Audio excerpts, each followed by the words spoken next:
ভেবে দেখুন তো, এমন একটা দল যারা পুরো ফুটবল বিশ্বকে বদলে দিয়েছে, কিন্তু এখন পর্যন্ত জিততে পারেনি ফুটবল ওয়ার্ল্ড কাপ। এটাই নেদারল্যান্ডসের গল্প। 1974 সালে ইয়োহান ক্রাইফের নেতৃত্বে তারা ফুটবলকে নতুনভাবে পরিচয় দেয়।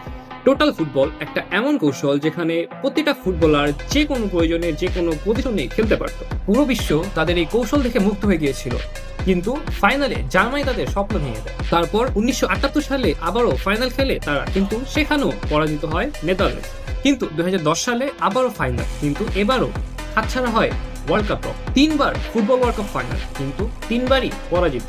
কিন্তু এবার তরুণ প্রতিভা, শক্তিশালী স্কোয়াড এবং ডিসিপ্লিন ফুটবল নিয়ে এবারও নেদারল্যান্ডস নেমেছে শিরোপা লড়াই। এবার কি শেষ হবে ওয়ার্ল্ড কাপ ইতিহাসের সেই সবচেয়ে বড় অভিশাপ, নাকি নেদারল্যান্ডস আবারও হয়ে থাকবে the greatest team but never won the world? পরের পর্বে আমাদের যাত্রা ইউরোপ ছেড়ে এশিয়ায়, এমন একটা দেশ যারা দেখিয়েছে শৃঙ্খলা, স্বপ্ন ও পরিশ্রম দিয়ে বিশ্বের শক্তিধর দেশগুলোকেও ফিফা ওয়ার্ল্ড কাপের মঞ্চে